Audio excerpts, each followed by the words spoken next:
Welcome back to the college football. Wow, that's not even right. College football roundtable. We're not there anymore. Let's try that again.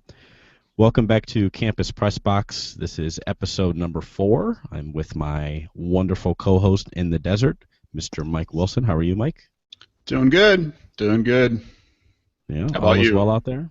I'm Yeah, well. all is well. It's hot. I think it might be 92. Well, Damon, what is it about 60 here in Cleveland today? What was in the 50s? Yeah, 50s somewhere in there. I'll take it. Right? We're not complaining. Well, hey, you know what? I shouldn't be complaining because about 2 months from now, it's going to be kicked up about 15 more degrees, and 92 or 90 will be our low. So, Yikes! yeah. Yikes! All right, so this is the a rare second episode of the week. Obviously, we were with Seth on Monday. We talked about the games from last weekend, but today we want to focus on a little bit of the news since Monday, which has actually been a lot, and it's only what day is it? Wednesday? Yeah. Um, so Rick Barnes is officially hired at Texas, which we went in depth on In Monday. Tennessee. Jesus, Mary and Joseph, I'm so bad today. Rick Barnes is officially hired at Tennessee, and there's been a lot of talk about Shaka Smart at Texas. So, Damon, I know that you had a little bit of an update there, so why don't you kind of fill us in there, and then we'll kind of go back and forth about it a little bit.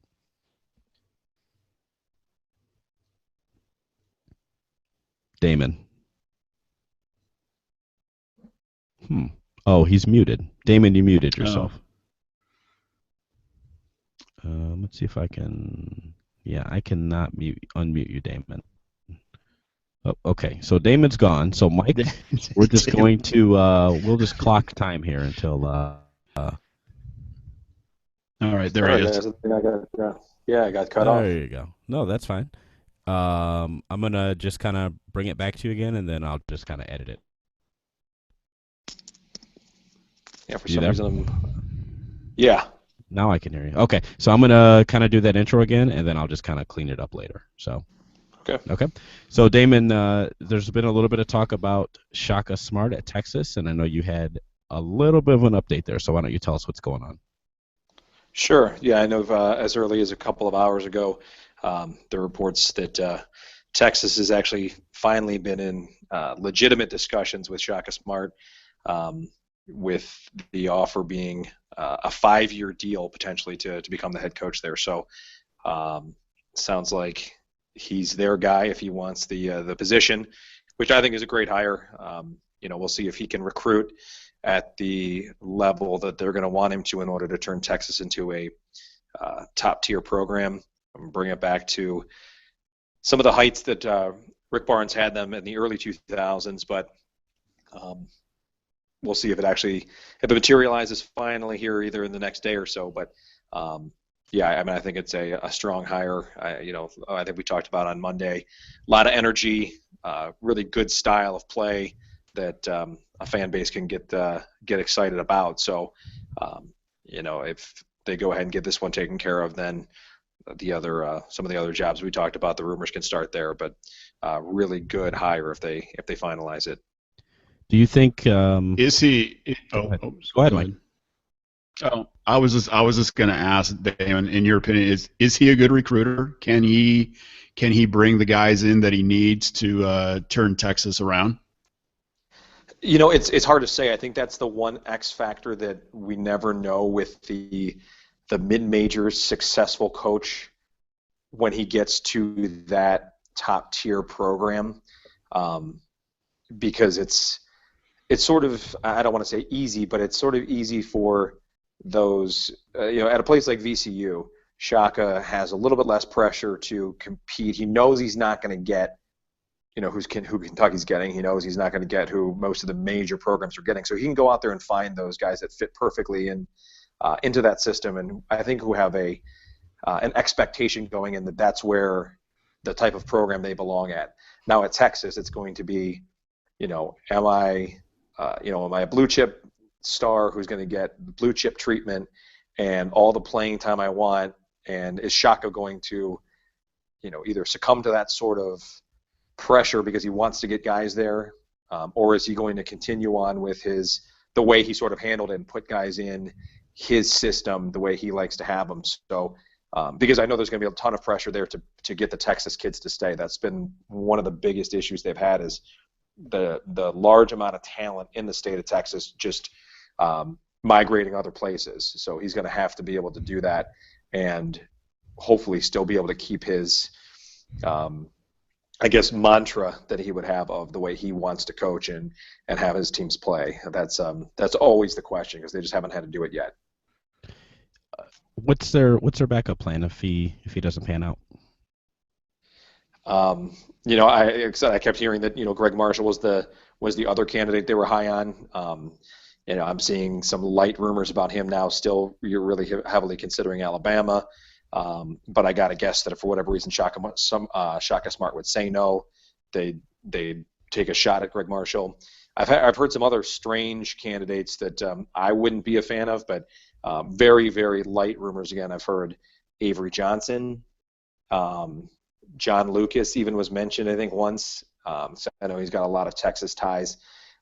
Those guys I'm not a huge fan of just only because of the standpoint. I think Texas needs a shot of I think they should need that shot of youth and a little bit more energy than they do NBA type of presence, which I think Avery Johnson and John Lucas would be more prone to bring that sort of a presence. Mike, I want to ask you this because Patterson's from out there, the AD at Texas, and he has strong NBA ties, right? Is that why we're kind of hearing these NBA names? Yeah, he was the GM or player personnel guy for the Portland Trailblazers for a while, and he was the AD out here at Arizona State for I think about 3 or 4 years, and I do know that when he went out there, in terms of football, he couldn't talk to anybody from ASU or anything like that. But no, he does have strong NBA ties, so that's why you're hearing NBA guys, and I think Seth mentioned Krzyzewski from Utah, the University of Utah, the other day, who does, he obviously played in the NBA, is probably an assistant in the NBA, so that doesn't shock me at all that Patterson, because of his NBA ties, would go after, or maybe put out there that Avery Johnson or John Lucas might be in the mix. But I'm with Damon. No way. You don't hire those guys. I think Shaka, and I don't know, Damon, what you think about this, but he'd be kind of a splash. He'd be that kind of splash hire that goes along with having the high energy and all those kind of good qualities that the fan base wants. Right, and I think he's had a nice run of success at VCU. I mean, the Final Four run a few years back was, it's got to be one of the more amazing Final Four runs for a team that was I think they're the only, from what I recall, the only play-in team ever to get to the Final Four, and to make that additional game run. If they had made the finals, they would have actually played 7 games in the tournament that year. And he's continued the success, and he seems like the kind of coach that the players buy into. They like him, especially because he's young. They buy into that.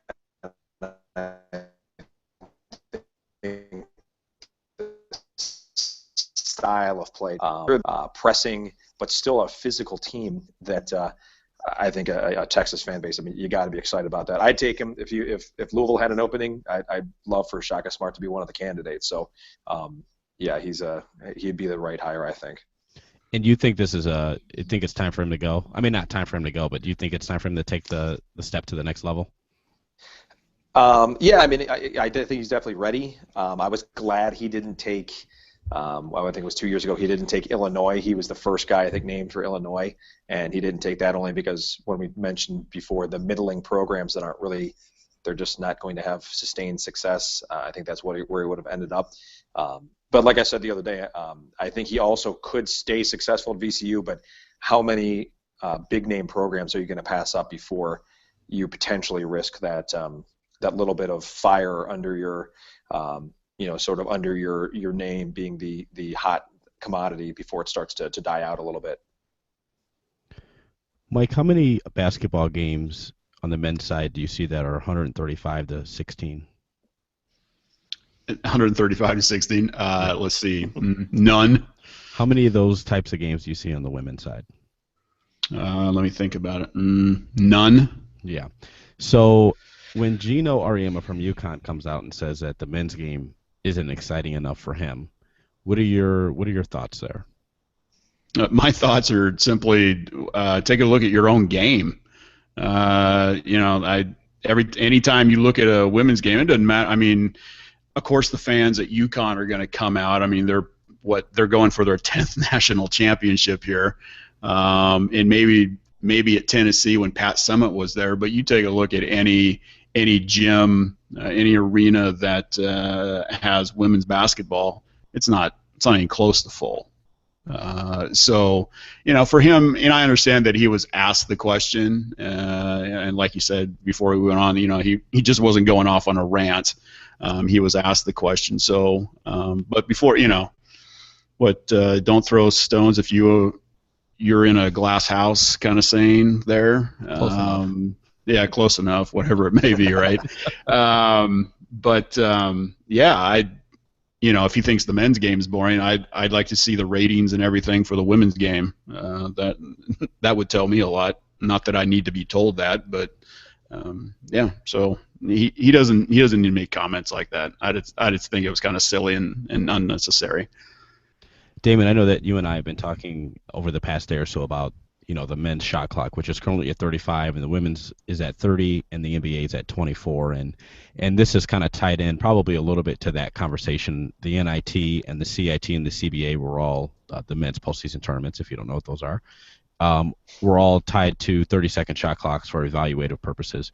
But what do you think about his comments and about the shot clock going to 30 or even possibly 24 seconds? Yeah, I mean, I think Gino, he's a charismatic guy, and he likes to get a soundbite. He owns women's college basketball, so he has sort of carte blanche to say what he'd like, and I mean, he's not going to take a lot of heat, and people aren't going to really shoot back too much, because if you take digs at women's college basketball, you're probably looked at as sexist, or who knows what kind of other allegations will be shot back at you if you take too big of a dig at their game. But I mean, that's fine. He's been women's college basketball so long, he owns it, and it's exciting to him. For the rest of us, I'll continue to watch the men's game, and I don't care if it's a grinder that's 45 to 42. If the two teams are battling it out, I'm fine with that. I mean, yeah, obviously I want to see scoring also, but I think it talks more to the skill level. I know that's been a hot topic across men's college basketball now, is that tied back to the AAU circuits in high school and kids moving around to different places, and I think just the era, the fundamental basics for basketball, I've sort of taken a step back over, I don't know if you want to say 15, 20 years, whatever it may be. And now this 30-second shot clock is being brought up to force, I think, scoring to increase, which, the article that you and I talked about points out a few different factors which may not actually lend themselves to that increasing. I mean, I'm fine with it. 30 seconds to me, if we can avoid some of the extra fouls at the end of a game, because of the fact that you can actually wait out half a minute and play some defense and potentially get the ball back down a possession without having to foul and hope for the best, then I'm all for it. I don't want it to become the NBA. I don't think they should ever go to a similar shot clock at 24. 30 to me is the absolute lowest. They're different games, and that's why it's so good, is that they're different games. And I heard a great comment the other day, just listening to this topic on sports radio, and I can't recall for the life of me who said it, but the difference in the game will go away if you make it a 24-second shot clock, just like the NBA. Every team will have to play a similar style because there's only so much time you have to execute. So the shot clock, is the absolute minimum for me, and I want them to stay different.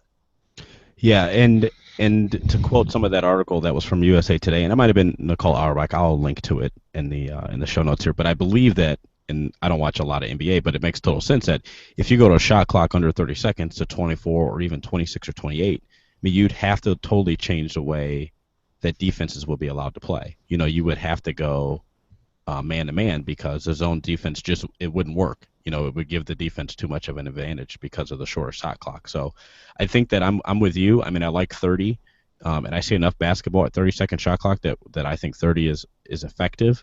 But I don't know if even adding 2 or 3 possessions to every game, which is probably an aggregate, which is probably a big word, but whatever, would do if you reduce the shot clock by 5 seconds. Mike, what do you think here? I'm with you. 30, and just hearing how Damon and you kind of frame the argument a little bit. Yeah, I mean, if you go to 24 like the NBA, yeah, it does. You can't play zone. I mean, because like you said, that's going to give too much of an advantage to the offense. And so, I like Damon's point that they're 2 different games, and people like to see the difference in the games, from a fan standpoint. But I think 30 would be the spot where you want to end up for it. And like you said, trying to use your word, the aggregate gain of 2 or 3 possessions would probably be about it. And I don't have any problem with it. I think sometimes if when people say they want to take it under 30, and then like you guys say, it's going to become the NBA, and I don't want college basketball to look like the NBA. If I want to watch the NBA, I'll watch the NBA. So, yeah. Well, I think the other 2 points that I'm sorry. Go ahead. No, go ahead. You go. Kind of on both sides of the ball. On the offensive side, tying back to the skill level, and that it's a little bit, it's not. I don't think it's as significant as people think, but with the skill level, the mid-range jump shot being almost dead, shot selection is already a problem, I think, in many cases for so many teams. That's why they don't score. That's why they end up losing, is poor shot selection. Reducing the shot clock, all that's likely going to do is cause even worse shot selection in some cases, because when we go to that defensive side of the argument, teams are still going to play, if they don't change the rule, which I would hate to see that no one could play zone defense if they don't want to, that you can't play zone, or if they have to change the way teams press. I think about some of the great pressing teams that have played in the past. I can only imagine if back when Arkansas was in their heyday, if there had been a 30-second shot clock and they were locking a team down that was significantly less skilled than them, locking them down in the backcourt, and by the time they actually got across and got set, they'd have about 12 to 15 seconds to actually get themselves situated for a shot. So offense might actually, in some cases, suffer because the talent gap there, especially on those nights when you're playing the lower tier of your conference, or you're playing some non-conference teams that have no business really being on the floor with you. The majors could really flex their muscles a bit and cause some ugly games. Let me ask both of you guys this question, since you guys are a little bit better well versed in this than I am. Do you think it would be something where the NCAA would go, okay, let's go to 30 seconds and 30-second shot, and let's try this for like 2 years and see what the statistics tell us and what really happens to the game, and then if they need to go back to 35, do you think they would do that, or if they're going to go to 30, they're going to stick with 30 and just stick it out? You want me to go first, yeah. Damon? Yeah, I mean, I think they would. I think they would stick it out. I can't see reversing it if you've made the decision. I think they would only start to evaluate you to go even further down, feeling the pressure of outside influences to try and make it more like the NBA. But I don't see them going back to 35. If they wouldn't go back. 30. Okay. Yeah, and just to piggyback that, as someone who sees the I don't know, biannual, so every other year rule changes that they make, I mean, they almost never reverse themselves. I mean, they studied these things for 3 or 4 years, and they trial these things in the preseason tournaments, and then they trial them in the women's game. And they look at the data from the NBA. I mean, it actually took them 6 years before they implemented the semicircle, and there's a lot of coaches who don't like that. And the only thing that I can think of as a recent change that they implemented 1 year and then they took away, and Damon could probably remember this, is a block charge rule that they had last year. That it was so unappreciated and so disliked by many, and the officials got so many of those calls wrong that they got rid of that rule and went back to the block charge this year, the Right. original block charge. And as long as I've been officiating basketball, which has been about 15 years, I've never seen the NCAA change a rule so quickly in my life. So they usually go with a rule, and then they have so much data to back it that they usually just stick with it. Right.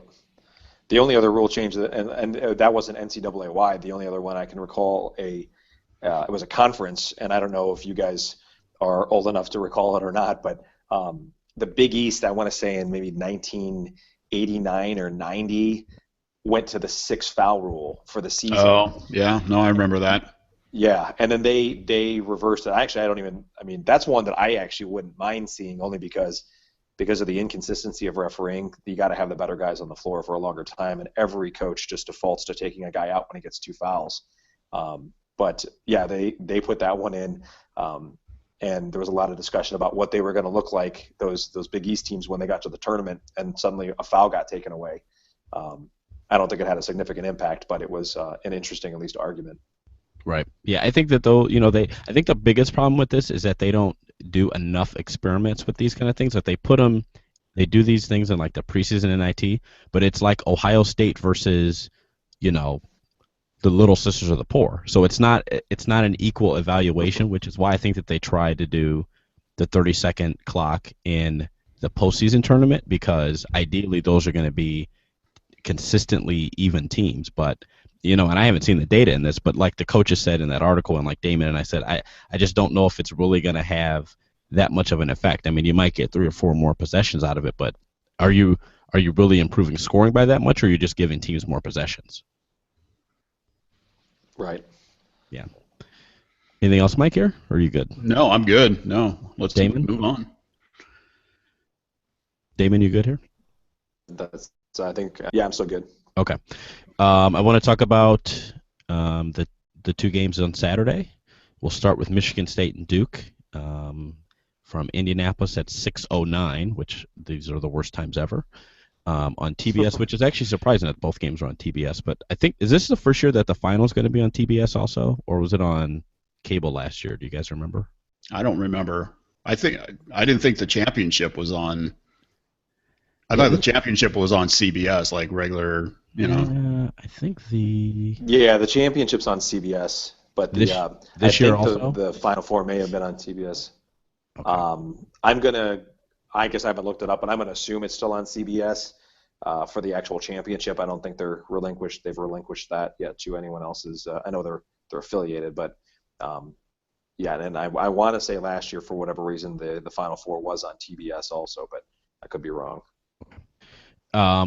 Damon, what do you think about this first game, Michigan State and Duke? I know these 2 teams played earlier in Indianapolis, and Duke won by a margin that I can't recall right now. But obviously that was so far early in the season that obviously both teams are different. But Duke's favored by 5 here. So what do you think? Again, I think Duke's playing extremely, extremely focused right now. They've looked real good across the board.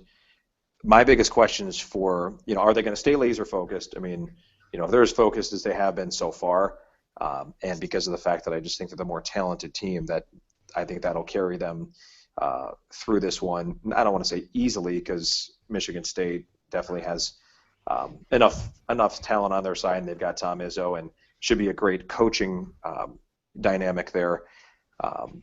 Justice Winslow, watching him play games, he's been good all season, and I know he's been projected to be a lottery pick, and he's already got the NBA body. We've talked about he doesn't necessarily look like it, but he's the same size as Brandon Dawson. I mean, he's 6'6", he's 225. He can lock you down defensively, and he's been compared to Michael Kidd-Gilchrist from a defensive standpoint, but with a little bit better offense. And I think that's an accurate assessment. He kind of makes everything go for them. Even though Okafor is the best player probably on the floor, Winslow is really who makes it click. I think depth's maybe their only concern, but it hasn't popped up yet, and I don't really see it popping up in this game. Michigan State, I don't know how they go about handling Jahlil Okafor. Both of their big guys, Costello and Schilling, fouled out against Louisville in the Elite Eight game, So, and obviously the Cardinals don't have a player in the post as skilled as Okafor. So that'll be one of the first questions I have. And then, do Travis Trice and Bryn Forbes, um, they got their hands full right now with and Tyus Jones at the guard spot. So I really see Duke. I think I think they'll win maybe even by double figures, at least in my estimation. But not that it won't be a good game, at least for most of it. I just think that they have too much talent right now. They're playing so well. Mike, what do you think here? I'd have to echo the same sentiments as Damon there. As much as you don't want to bet against Izzo in any situation really anymore, when you take a look at the two teams, you got one team who I think has the best big in the country with Okafor, and then the play of is it Quinn Cook, right? Yeah, Cook. Yeah. I like watching him play, and I think just from an all-around, I guess, talent standpoint, just in my opinion, and that doesn't amount to much, but Duke has more talent than Michigan State, and I think in the end, I think the talent's gonna go over the top for Duke, and I'm with Damon. I could see this game being double-digit win for Duke. I don't want to say easily, but in the end, I think Duke should come out on top. Yeah, I think Duke wins also. I'm not sure if I agree with the double digits here. I think that, I don't know. I guess I'm probably just on the Izzo train here. I'm, just being stupid, dumb Ohio State / Michigan State guy or whatever. But Big Ten guy. I'm not Big Ten guy. We'll talk about that next. But I'm definitely Tom Izzo guy. And I think that they'll find a way to keep it close. But I'll say 7 or 8, which I guess might as well be 10, because it'll be a foul fest, and the last 30 seconds will take an hour. And Damon and I'll be texting back and forth, crying about all the fouls and the timeouts like we always do. But yeah, I think Duke eventually will win this. And like I said, 7 or 8. I think that they find a way to early. I think they find a way to take Okafor out of the game, but Krzyzewski will make some type of halftime adjustment, and they'll find a way to win here. Same thing. I got a question in terms of Okafor. Is he the best big in the country? Damon? Yeah, I mean, I actually have recently kind of gotten on the Karl Anthony Towns bandwagon a little bit. They both are. Sure. I think Okafor has more. Yeah, he's got more. I don't know if it's flash necessarily, because he's not really a flashy player, but he maybe is a little bit more polish. Whereas Towns, but when I've watched Towns play, and there's just an appreciation for what he did in that Notre Dame game, which I've been saying. I've been saying since watching Kentucky play a number of times throughout the season, is that they could bore you to death if they wanted to and give it to Karl Anthony Towns every single time down the floor, and I don't know that anyone would be able to stop him. So between Towns and Okafor, I think it's real close. But yeah, I mean, Okafor, I think if it's by a nose, if you will, he might be considered the best big man in the country. Kind of like a flip a coin kind of deal between the two. I mean, that's what I'm picking up from you. It's kind of like flip coin, and you got barely any difference between the two. So I'm just I hear that people like Towns, and then other people like Okafor. I like Okafor. He just seems like a true big to me. Like when he goes to the next level, I think Okafor is gonna do pretty well. He has the big backside, he has the big legs, and like you said, he's a little bit more polished around the basket in terms of skill level. But you can't take anything away from Towns. I mean, that kid can play, and he's so big and he's so long. The length would be something that I would seriously take a look at for putting him on any NBA team. What about you, Damien? Yeah, I mean, I don't. I'm sorry. Go ahead. You're talking to Damon. Go ahead. Oh no. Go. Yeah, I said I wasn't sure if he was or not, but yeah, I mean, I'd agree. I think when you mentioned the polish, the other thing. I mean, the guy holds the ball like it's a softball, which is it's funny to watch. I mean, he'll get in the post or he'll be anywhere on the floor, and it's like he's holding the ball away from a bunch of little kids who are trying to take it from him. He holds it up in the air, and it looks like a little orange or like I said, trying a to play keep softball in his away. hand. And Yeah. yeah. What about you, Damien? What do you think of Okafor? I agree. I think he's the best big in the country. I mean, I don't watch as much basketball as Damon does, so my knowledge is severely limited compared to his. But I mean, based on what I've seen in the past 2 weeks of the tournament and the week before in the ACC tournament, I mean, I think he's the best kid, the best big in the country. So is that kind of answer? Yeah. There you go. Yeah, I don't know. So I guess, Damon, my next question for you is: does Bo Ryan's coaching luck run out at 8:49 Saturday evening? I think I'd be a fool to, at this point, actually pick against Kentucky. Can Wisconsin win this game? Yeah. Very similar to what Notre Dame did. I don't think it's executed in the same manner, but Wisconsin, if they run the sets the way that they know how to do, if they're extremely patient, and the shooting, can they shoot like they did the other night? I don't necessarily think they have to shoot it as good as some teams have to against Kentucky, because they do have size up front. They have big guys like Decker, like Kaminsky, like Nigel Hayes, who can stretch the Kentucky bigs and pull them away from the basket and still hit jump shots and still have the athleticism to find their way to the basket. Decker's going to have to play a similar game, I think, to the way he did the other night against Arizona, because if he does, then we're going to be looking at a really, really exciting game and a close game down the stretch. Does he have the athleticism? I see Cauley Stein probably guarding Sam Decker, because it's been obviously noted and seen a number of times that Cauley Stein can guard almost anybody on the floor with his quickness, despite the fact that he's 7 foot. So I got to imagine they're going to throw him out there on Decker and see if Sam Decker has the ability to actually take him off the dribble, or to free himself up for jump shots. The other factor I think that I'm at least concerned about for Wisconsin is, are they going to be too keyed up for this from a revenge standpoint? They played each other last year in the Final Four.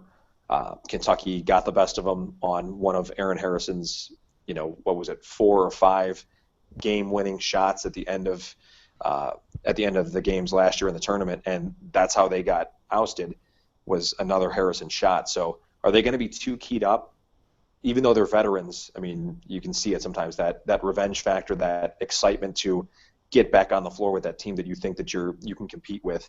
So we'll see if that plays any part in it, or if they're completely cool, calm, and collected, a bunch of veteran players who end up executing their game plan to perfection that Bo Ryan puts in place.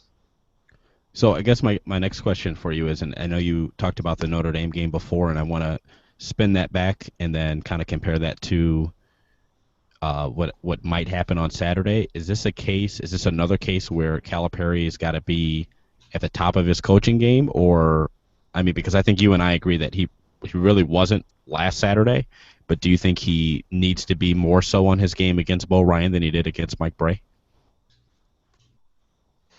I think Bray and Bo Ryan are very similar, and they're both excellent coaches. And like you said, we have agreed. I'm not a, fan of John Calipari from the standpoint of his ability to be a tactician. I don't think that's where he's going to win it, but let's see how he handles it again. If it gets down to that 4 minutes left in the game, that mark that I talked about before, that they haven't been down by 2 possessions at any point really that late in the game, how does he react? How do his guys react? Because I think it's still less about John Calipari, just because of the fact that he has so many talented guys. Does the next step of pressure rise, given that now they're one more game closer to that undefeated season and then the championship, and Cal's going to have to put in place.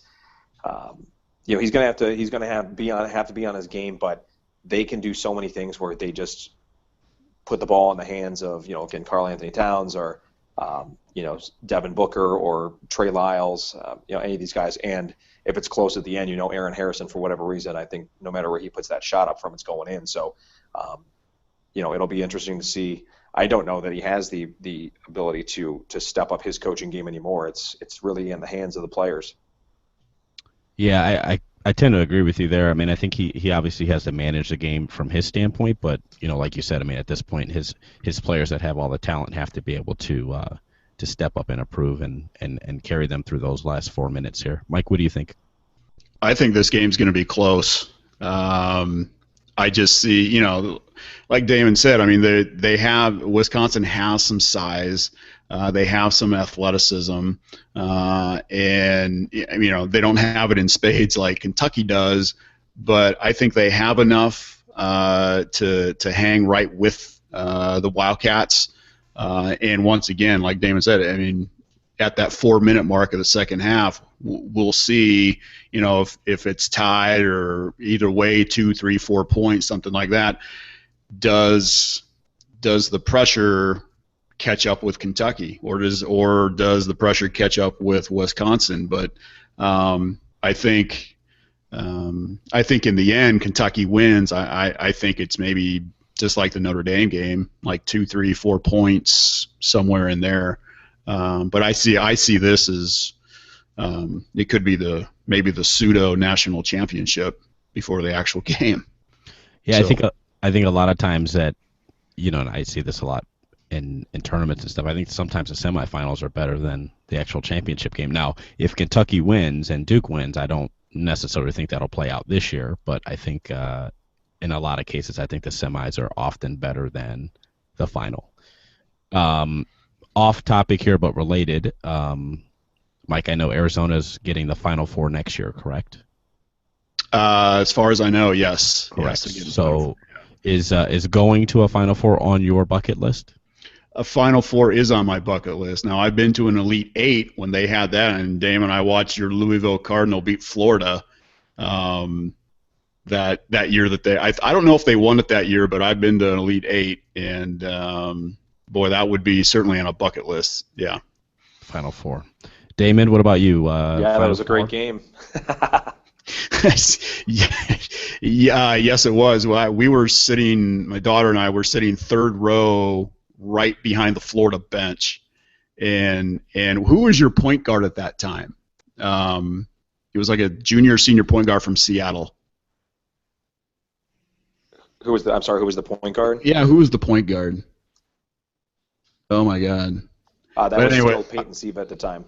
Yeah, may have. Yeah, and we were sitting like 3 seats from his parents, and they were just hoisting the flag every time he scored or everything. Anytime they scored, the flag goes up, and he's pumping fists, and mom's pumping fists, and they almost. I think the crowd. I mean, the crowd was a pretty. I mean, there was a lot of red there, but once they kind of figured out, mom and dad are over there cheering. I mean, the crowd just went nuts every time Louisville scored. But yeah, no, certainly. I mean, shoot, Phoenix next year, we're getting the national championship for college football, and we're gonna have the Final Four. Yeah, that'll be. Wow. Yeah, that'll be crazy. Damon, what about you? Ever been to a Final Four bucket list? I haven't. I have actually, even though the tournament's been in Cleveland a couple of times, I've just never. I've never forked over the cash to buy one of the packages and go to the games. And fortunately for me, or unfortunately, Louisville's never been in the Cleveland region, so I haven't been essentially forced to have to do it, because I considered it this year if they were going to end up in Cleveland at all, then I definitely would have found a way to grab some tickets to the Sweet 16 or the Elite Eight. But yeah, I mean, it's something I'd love to do. Yeah, if the chips fall that way for me. I mean, when we watched that Florida-Louisville game, and you got Donovan coming out one way, you got Patino coming out the other way, and I'm thinking, between those two guys and the way they look, it was the mob. The mob is in town, ladies and gentlemen. Patino's just nicely dressed. Donovan's nicely dressed. But yeah, there's nothing like it, like games like that. Nothing like it. Was that Was that 2012? I think it might have been 2012. Yeah. Yeah. Yeah, Louisville that was won by like 2012. 4, wasn't it? 4 or 5, if my memory serves. Yeah. Yeah. Yeah. I want to say it ended up being like even closer, but yeah, it might have been 4, but because that was one that it was actually, I recall watching that we were down so much in the first half, and it looked like Bradley Beal was going to tear us apart, and then Florida, it was another story of a team deciding to kind of go away from the things that were working for them. Not that the Cardinals couldn't work their way back into a game, but then when Shane Bohannon at the time was a freshman, and he hit a little turnaround jumper in the lane that gave us a lead. I almost didn't even realize that that they were winning with just seconds to play because we had been trailing the whole way, and then that shot went in, and it was just pure shock at that point. So I looked it up here while you guys were talking, and that was 2012. Louisville beat Florida 72-68, and of course, the week before or the day before, or 2 days before, Louisville beat Michigan State, and then Florida beat Marquette, which I assume was coached by Tom Crean at that time, but I have not looked. So. I still have that game on DVR. My wife DVR'd it because we were sitting so close you could see my daughter and I on TV. Like every time they're going up and down the court and stuff, and I just remember there's the dunk of the year by that Marquette team actually would have been Buzz Williams at that time. Yep, you're right, Buzz Williams. Yeah. So that's cool. I went to the 2008 Final Four, which was in San Antonio at the Alamo Dome. Nice. And actually, the team that lost there was Memphis, right? The vacated win with John Calipari. The vacated win, right? Or the vacated loss. I'm sorry, because Kansas won that year. Yeah. So that's my Final Four experience. I would suggest, like you both said, I mean, if you can get to the Final Four, or if it's anywhere close or within your budget, I mean, definitely find a city that you love and go to it. And Mike, actually, Houston has it in 2016, but Arizona has it in 2017. 17. Oh, okay. Right. So you basically get the Super Bowl. And then the next year you get the college football championship, and then the year after that you get the Final Four. So I guess life is good in Phoenix. Life is pretty good in Phoenix. Yeah. Beamer or not, life is good. I'm not going to complain. Yeah. All right, I think that about wraps it up. Damon, why don't you go ahead and tell everybody where they can find you? I'm sorry? I said, why don't you tell everybody where they can find you? Sure. You can find me at campuspressbox.com and at Damo Knows Sports on Twitter. And Mike? You can find me on Twitter at Pigskin Opinion, and you can also find me at campuspressbox.com talking about Pac-12 football, Pac-12 basketball. Okay, and I'm Damian Bowman on Twitter, DamienBowman, and you can email me, Damian.Bowman@campuspressbox.com. Same with Mike and Damon, first dot last name at campuspressbox.com. If you need to find this podcast anywhere, it is on Stitcher, iTunes, Zune Marketplace, BlackBerry World, or anywhere else that you find podcasts, which is, I guess, a lot of places at this point. We will be back next week. Mike and I will be talking the final, which will be on Monday on CBS, which I just verified. And whatever else happens between now and then, hopefully Texas will have hired a coach. We'll see. And maybe Arizona State will have hired a swimming and diving coach. Yeah, don't hold your breath. Literally. All right, thanks for joining us, everyone. Have a great night.